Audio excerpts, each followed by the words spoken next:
जमाना था जहाँ के नियम कायदे कानून कुछ अलग होते थे। इस जेल के कैदी डेली अपने घर से बस्ता टांग के यहाँ पे आते हैं दिहाड़ी करने। कई माँ बाप उनके बच्चों को खुद इस जेल में फेंक के जाते हैं ताकि उनका बच्चा जिंदगी में एक सक्सेसफुल दिहाड़ बन सके। दरिंदे रोक दे बच्चा। मैं अपनी दिहाड़ी करने वैन से जाता था। हमारी वैन वाले ड्राइवर का नाम था भैया जी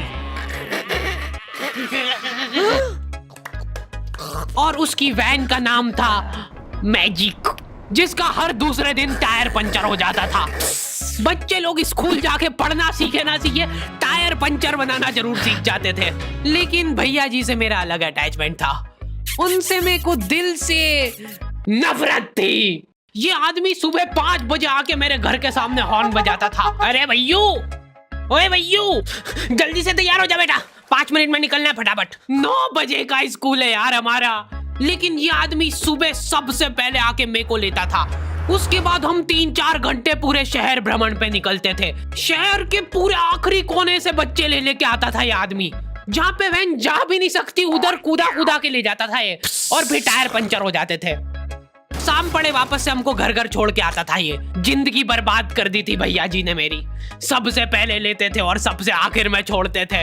लेकिन मैं फिर भी उसी वैन में जाता था क्योंकि चमेली भी हमारी वैन में आती थी। और बात यह है कि वो मेरे पास ही बैठती थी, मतलब मजबूरन। उसके पास और कोई ऑप्शन ही नहीं बचता था और मैं बचाता भी नहीं था। मैं घर पे जाते से जो 2-3 घंटे मेरे को सोने के लिए मिलते थे उसमें सोता नहीं था और मैं प्लानिंग करता था कि कैसे चमेली सिर्फ मेरे पास बैठे। चमेली सबसे आखिर में आती थी और मैं सबसे पहले सुनसान वैन में चढ़ के बस्ता अपने पास में रख के और फसर के सो जाता था। बाकी सारे बच्चे अपना बस्ता गोदी में रखते थे क्योंकि तुम्हारे बाप की वैन नहीं है, मतलब मेरे भी नहीं थी, पर मेरे ऊपर भैया जी को तरस आ जाता था कि बेचारा 5 बजे से आया है, तो वो सोने देते थे। अरे कैसे चला रहा है ये गाड़ी? रुक जा, गाड़ी चलाना नहीं आती क्या? देखो, आदमी इतना तभी चिढ़ता है जब उसकी जिंदगी में कोई लड़की ना हो। नहीं है ना? नहीं, मैं समझ सकता हूँ लड़की ना होने का दुख दर्द। मैं भी किसी जमाने में लड़कियों की तलाश में गली मोहल्ले भटकता था। फिर एक दिन मेरे पास से वो निकली। जैसे ही मैंने हैपन खोल के देखा उसकी आईडी मेरे फोन पे चमक रही थी। हैपन ये एक रियल लाइफ डेटिंग ऐप है। यहाँ पे तुमको वो लोग मिलेंगे जो तुम्हारे आस पड़ोस से निकले हो कभी ना कभी। 100 किलोमीटर दूर रहने वाले लोगों से बात करके फायदा ही क्या जब तुम मिल ही ना पाओ। और अगर तुम्हारी घिनौनी शक्ल देख के यहाँ पे तुमसे कोई प्यार मोहब्बत नहीं भी करता है तो तुम फ्रेंडशिप तो कर ही सकते हो फिर भी।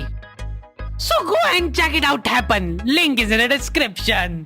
लेकिन मैं सोता नहीं था। मैं आंख बंद करके चमेली के घर का इंतजार करता था।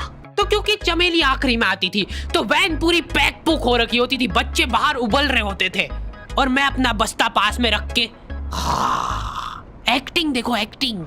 और जैसे ही वो आती थी, हड़बड़ाना नहीं, ऐसे टाइम पे हड़बड़ाते नहीं है कि फटाफट बैग उठाया और आओ इधर बैठो जल्दी। मत करना ये हरकत, भाग जाएगी वो। ठरक नहीं झलकना चाहिए जरा सिक भी, एकदम सटल रखना है। क्या हुआ? और कहीं जगह नहीं है क्या? तेरे मुंह में मूत दूंगा मैं। अच्छा ठीक है, इधर ही बैठ जाओ। देख रहे हो एक्टिंग देखो तुम लौंडे की। ना जाने कौन सी नशीली खट्टी मीठी खुशबू लगा के आती थी चमेली। आज तक उसकी खुशबू है मेरी नाक में। मैं वो खुशबू का पूरा मजा ले ही रहा होता हूँ, इतने में एकदम भभका बास आती है निकाह से। जैसे ही मैं बाहर झांकता हूँ, मरा हुआ कुत्ता पड़ा है वहाँ पे। एक काली कार सूख करके निकली और मेरे बच्चे को मार दिया। कैसे करके निकली? शूक। ऐसे नहीं निकली थी, मैं यहीं पे खड़ा था, वो कार आई थी और जैसे ही वो बच्चा नीचे आया तब वो खड़ा, वो बच्चा चिल्लाया और फिर कार शूक करके भाग गई। उधर कुछ बच्चे ऑटो रिक्शा से भी आते थे स्कूल।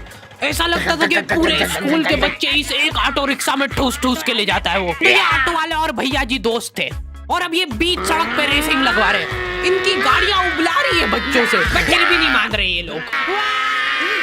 नहीं जीतूंगा। स्कूल जाके वो पीछे मुलट के देख रहा है तो एक बच्चा नहीं बचा उसके ऑटो रिक्शा में। हमारे भैया जी बेचारे पीछे से उनके गिरे हुए बच्चों को उठा उठा के ला रहे थे। ये सब हरकतें करके हम लोग जैसे तैसे कैद खाना पहुंच जाते हैं।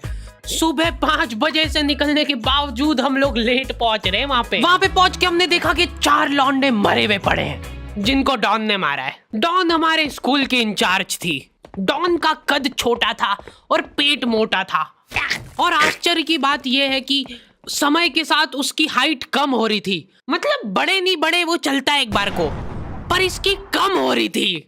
डॉन बहुत स्ट्रगल करके कार से स्कूल आती थी खड़े होके, क्योंकि बैठ जाए तो उसको सामने की सड़क नहीं दिखती थी। वो अलग बात है, खड़े होके भी पूरा नहीं दिखता था। हर रोज 2-4 कुत्ते कुचलते हुए आती थी वो। फिर मेरे को समझ आया कि रास्ते में जो कुत्ते दिखे थे वो डॉन इस कैद खाने में छत पे बैठी रहती थी स्नाइपर लेके।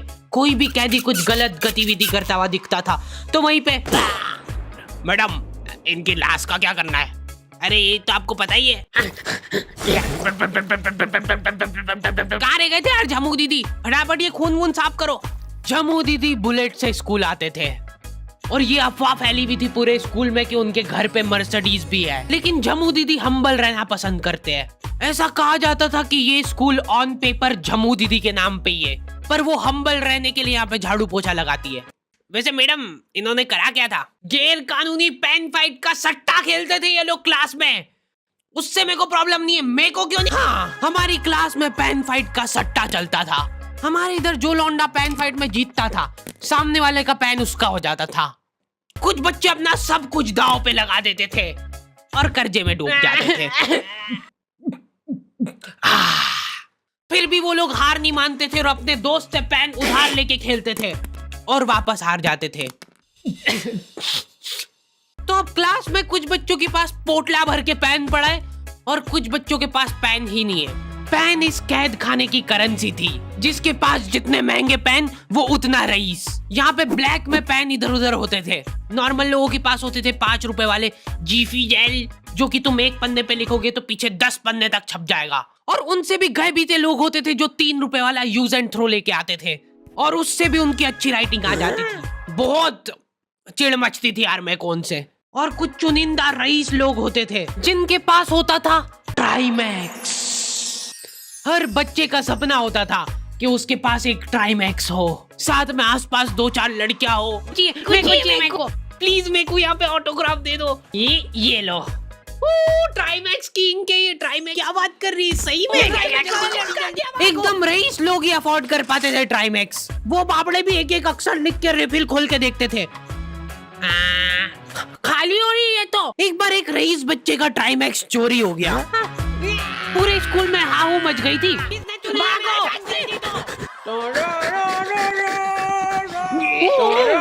देखो, उस दिन हमको पता चला कि वो आदमी दौड़ भी सकता है।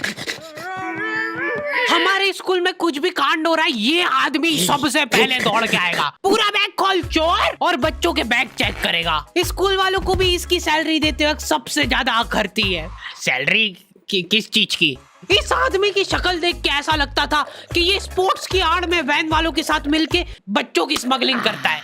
इस महान आदमी का नाम था भूषण। इसने अपनी जांग पे टैटू करा रखा था, भू अलग जांग पे, सड़ अलग जांग पे। सर कल से खो खो खेलने के लिए कितनी बजे आना है? वो तो बैग चेक करा पहले तू। इन्होंने पूरे कैद खाने के कैदियों को लाइन से खड़ा कर दिया है। पेन हमारी क्लास के बच्चे का गुमा है और पूरे स्कूल में ढूंढ रहे हैं लोग। आखिरी में पता चलता है कि वो बच्चा घर पे भूल के आ गया था उसका पेन। सॉरी बेटा, एक फेट में मुंह देगा।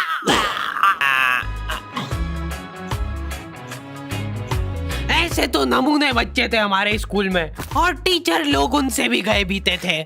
हमारे स्कूल में टीचरों को उनके नाम से कोई जानता ही नहीं है। बच्चों ने उनकी हरकतों के अनुसार टीचरों के नाम रखे हुए। हमारे इंग्लिश वाले टीचर का नाम था छोटा भीम। इससे चिड़चिड़ा आदमी मैंने आज तक नहीं देखा। छोटा भीम की हॉबी थी लड़कों को कूटना। उस बेचारे की हाइट छोटी थी तो बच्चे के मुंह तक उसका हाथ ही नहीं पहुंचता था। बेचारा उचक उचक के मारता था, फिर भी कमर तक ही हाथ पहुंच पाता था उसका। एक पॉइंट पे मेरे को ऐसा लगने लग गया था कि उसको सैलरी लड़कों को कूटने की मिल रही है। कभी किसी बच्चे को बहुत ज्यादा मार दिया, घायल हो गया वो बेचारा, ये लो आपका एक्स्ट्रा बोनस। होमवर्क तुम्हारा बाप करेगा क्या? सर मेरे पापा मर गए थे। तू भी मर जा। ये लो। अरे वाह, नहीं चल रही, सांस तो नहीं चल रही है। हाँ कंफर्म कंफर्म मर चुका है ये। ओह ये लो आपका प्रमोशन हो गया है। लड़कियों से उसका अलग अटैचमेंट